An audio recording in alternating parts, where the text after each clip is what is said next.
Le street marketing, cela fait partie du concept de TMV. Ce nouvel hebdo, lancé il y a 2 ans à Tours par le groupe NR, débarque aujourd'hui à Niort et Poitiers. Une renaissance car TMV remplace finalement Presse Service, un hebdomadaire de petites annonces qui ne séduisait plus vraiment les lecteurs.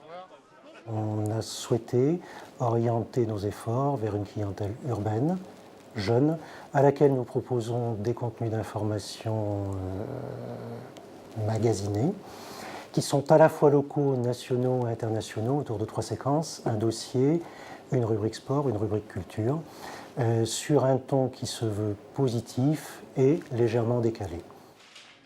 TMV à Poitiers, c'est elle, Jeanne Laprairie. Elle est chargée de rédiger les pages locales de cette édition tirée à 25 000 exemplaires. Une sacrée responsabilité et un planning déjà très chargé pour cette jeune journaliste qui découvre Poitiers et les Poitevins. Je crois que c'est vraiment une richesse parce que j'ai l'impression que la ville, qu'il y a énormément d'initiatives, et puis dès qu'on me parle de quelqu'un, on me renvoie vers quelqu'un d'autre, etc. Et en fait, j'ai l'impression déjà de connaître plein de gens, de connaître déjà tous les lieux, et c'est allé super vite.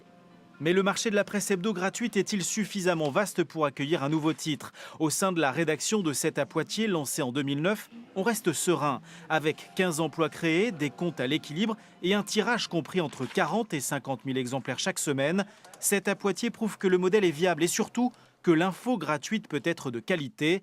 Reste la réalité économique avec des annonceurs de plus en plus sollicités.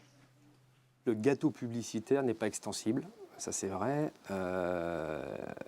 il a même tendance plutôt à se réduire et on est de plus en plus nombreux autour. Donc à un moment donné, effectivement, les annonceurs vont forcément faire des choix, ça c'est clair. Maintenant c'est à nous de miser sur nos atouts pour faire la différence. Donc c'est d'abord la qualité rédactionnelle, c'est la distribution, c'est vraiment toujours affiner le réseau de distribution pour être toujours aller au plus proche des lecteurs. Des lecteurs qui peuvent retrouver tous ces titres en ligne sur leur ordinateur ou leur smartphone.